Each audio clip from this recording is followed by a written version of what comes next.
Esperem que hàgiu gaudit i sobretot que us hagi servit per tenir noves idees, noves perspectives, nous aprenentatges sobre la logística a Catalunya. Ara sí, arribem al final.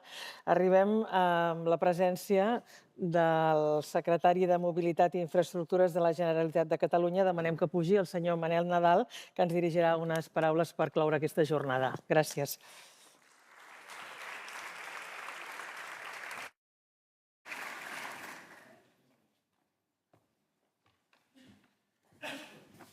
Bon dia a tothom. L'Ignasi deia una cosa, i ho havíem comentat abans, que és un gran encert haver celebrat aquesta jornada, no? I que potser fa uns anys ningú se n'hauria ocupat, o potser els ajuntaments no se n'ocupaven. Jo crec que aquest és un pas important. Clar, el problema de la distribució urbana de mercaderies ve de molt lluny. Jo ja us ho he dit algunes vegades.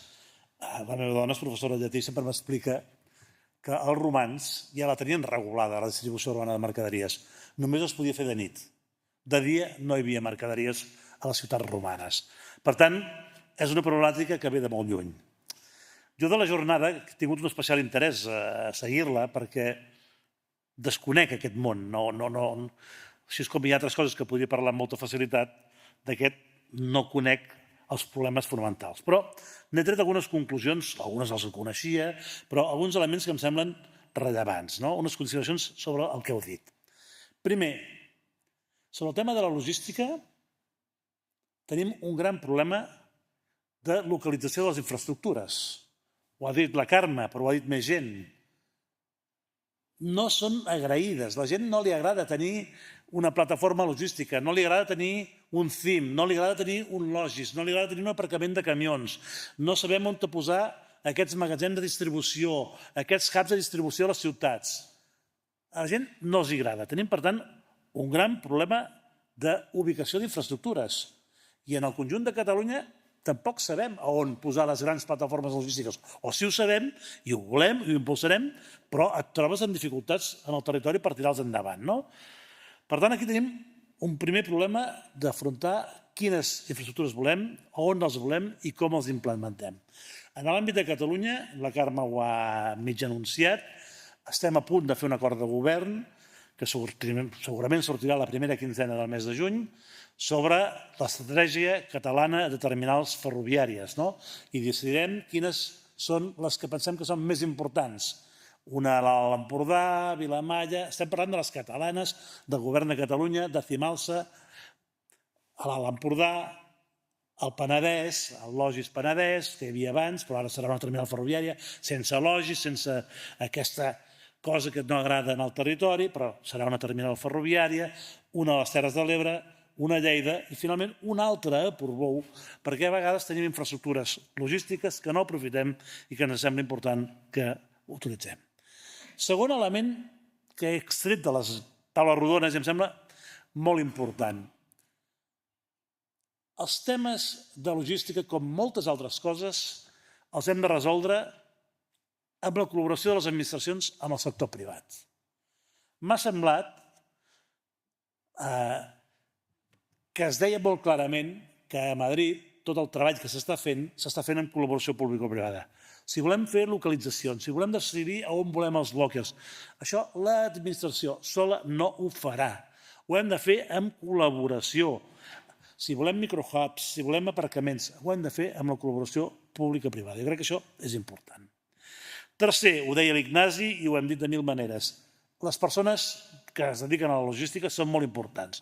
I hem de captar talent, i hem de millorar la imatge del sector logístic, que no té prou prestigi, pedigrí. Quan algú va a un ajuntament i diu, escolta, vull fer una implantació logística. No, això poc valor afegit. No, volem sectors industrials capdavanters, volem universitats, volem centres mèdics, volem recerca. Doncs la logística també és fonamental i, per tant, hem de millorar la gent que es dedica a la logística, més formació, hem de captar el talent i hem de millorar la imatge. Un altre element, després entrarem en altres coses, però semblen que no són tant de la jornada d'avui, però sembla que també n'hem de parlar. Un altre element. Jo crec que a vegades, i aquí s'ha dit, Tenim massa regulació. A Catalunya segurament més que a altres llocs d'Espanya. Hiperregulació, hipernormativa. Hem d'ordenar les coses, ho ha dit l'Ignasi. Ens hem d'ordenar, hem de planificar, hem de fer normatives homogènies, però no ens passem. No ens passem perquè a vegades foragitem gent que es vol instal·lar al país, que es vol instal·lar a Catalunya i que consideren que l'accés de normativa ambiental, no sé què, de tràmits, de papers, no sé qui ho deia aquí, també ho he sentit, algú que es vol instal·lar en aquest país vol fer algun tipus d'indústria, el que sigui, tarda 4 o 5 anys a obtenir tots els permisos. Per tant, no ens passem amb la normativa. I, per tant, què hem de fer? I també ho he sentit a la taula rodona. Hem de fer de facilitadors. Les administracions, el món local, la Generalitat, hem de facilitar tot aquest procés perquè el món logístic, la distribució urbana de mercaderies vagi millorant. Hem de ser facilitadors. I per últim, s'ha dit molt clarament, i l'ATM ho està tirant endavant, hem de tenir les dades que ens facin possible resoldre no aquest problema, sinó aquesta realitat de la logística. Estem en una jornada de l'AMTU, i l'AMTU és l'Associació de Municipis en Transport Urbà. Jo vull aprofitar per explicar algunes de les decisions que ha pres el govern aquests últims dies i que potser falta que acabem d'explicar una mica més, no? Ahir es va aprovar en el govern, en el Parlament, el decret d'allargament de les concessions dels autobusos per 6 anys. És un decret per urgència, perquè ens trobem en una situació al transport de Catalunya, i ho sabeu molt bé, d'un creixement infinit del nombre de passatgers que es porten a Vilanova, a Vilafranca, a Sitges, a Sant Pere de Ribes. Els autobusos en plens. Tenim queixes de que la gent es queda a la parada, que va dreta, que els autobusos no estan en condicions. Doncs aquesta situació d'emergència requeria una solució d'emergència i és aquest allargament de les concessions per 6 anys a canvi de dues coses fonamentals, que és la millora dels autobusos, la descarbonització d'aquests autobusos i la millora de la informació als ciutadans. I això, doncs, aconseguirem que a l'1 de gener del 2029 hi hagi tota la flota renovada, més de 1.500 autobusos renovats, híbrids, elèctrics, de gas. Per tant, tindrem una flota molt millor. I d'aquesta manera estem afrontant aquesta situació de massa gent en el transport públic sense poder-lo utilitzar en condicions. Aquesta és una decisió. Una segona decisió que hem pres, que va en paral·lel, però que és independent d'aquesta, de l'allargament de les concessions, és el segon pla de xoc de millora dels autobusos. 21 milions d'euros invertits en més freqüència, més capacitat, etc. I hem determinat una sèrie de corredors en els quals hem detectat que hi ha aquests problemes que estava esmentant de sobresaturació. I és en aquests corredors on invertirem. I ara tenim una feina a fer, vosaltres i nosaltres, que és acordar exactament quins autobusos, quines línies d'aquests corredors són els que hem de millorar. I per tant tenim molta feina a fer. En el Garraf, en el Penedès, en el Vallès, en el conjunt de Catalunya tenim molts autobusos, tenim 21 milions per invertir durant aquest any 2026. I hi ha per sempre més. Per tant, millorem el servei d'autobusos de manera immediata. Tercer, la gent diu, totes les millores que volíem fer el 2028 no es podran fer. Havíem estat treballant en el món local, en el Consell Comarcal, a l'ATM, allà on sigui, a la pròpia AMTU, havíem estat treballant un mapa de serveis. I ara es podrà millorar el servei de Catalunya. D'entrada, fixeu-vos, tot el pla aquest de xoc són millores que s'estan fent al marge de la pròrroga, al marge d'aquest allargament de concessió. Suposem que el 2028 es traguessin a concurs el conjunt de serveis de transport públic de Catalunya. Si els diners que destinàvem en aquest mapa, en aquests serveis que sortien a concessió, fossin els mateixos que destinem ara, els serveis no es podrien ampliar. Per tant, la gent que diu s'ha allargat la concessió i això impedeix la millora dels serveis, no és veritat.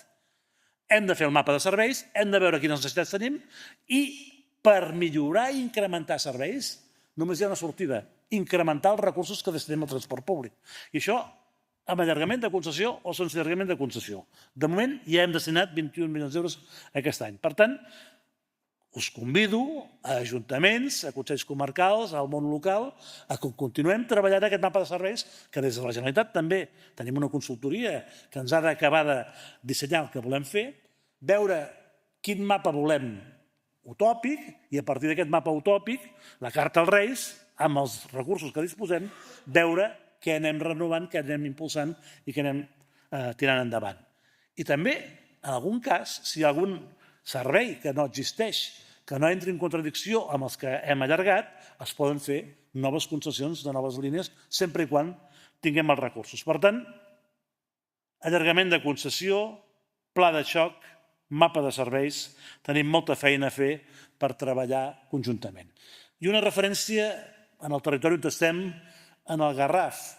Em sembla que l'he de fer perquè les coses, si són clares, molt millor. En aquests moments estem treballant amb una dotació d'autobusos, jo diria, molt rellevant per la crisi de l'R2, de Rodalies, i en el seu moment a Vilafranca de l'R4. A mesura que el tren vagi recuperant la normalitat, que jo crec que durant el mes de juny ha de ser ja definitiva, haurem d'anar suprimint alguns dels autobusos de reforç que hem posat. Però que quedi clar una cosa, i ho dic molt clarament per Vilanova i per Vilafranca. Hi haurà, després de posar en funcionament les línies de l'R2 amb normalitat, hi haurà més servei d'autobusos del que hi havia abans de la crisi del 20 de gener. És a dir, reduirem una mica el pla de reforços, però hi haurà més serveis a Vilanova dels que hi havia en el passat. I això és el que hem de veure. Per tant, no preveiem que hi hagi d'haver problemes de transport públic en aquest territori. Ni al Garraf, ni a Vilanova, ni a Vilafranca, ni a Sitges, ni a Ribes, o Sant Pere de Ribes, ni a Roquetes, ni més amunt, a Cunit, etc. Hi haurà més servei del que hi havia, però haurem d'adaptar el que ara és aquest pla de reforç a la realitat perquè molta gent podrà utilitzar el tren. I amb això ja acabo, per tant, agrair a l'AMTU la celebració d'aquesta jornada sobre la distribució urbana de mercaderies i dir-vos que des de la Generalitat estem a la vostra disposició per treballar, per col·laborar i per fer aquest pla de millora d'aquest any 2026, aquest pla de xoc en col·laboració amb vosaltres. Hem definit uns corredors i ara hem de concretar el projecte amb els ajuntaments, amb l'AMTU, amb l'ATM i els consells comarcals i tots els ajuntaments de Catalunya. Gràcies.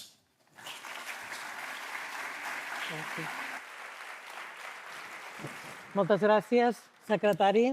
Amb aquesta intervenció tanquem una nova edició de la Jornada Catalana de Mobilitat. Només recordar-vos que els que s'hagin apuntat al dinar, doncs, gentilesa de l'Ajuntament de Vilanova i la Geltrú i ofert per Coquo, es poden dirigir aquí al hall de l'auditori, com abans, i també que els que s'hagin apuntat a la visita al Port de Vilanova us esperarà un representant de l'organització de l'AMTU a les 4 de la tarda aquí a la porta de l'auditori. Res més, en nom de l'organització, moltes gràcies per haver estat aquí tot el matí i esperem retrobar-vos en la pròxima edició.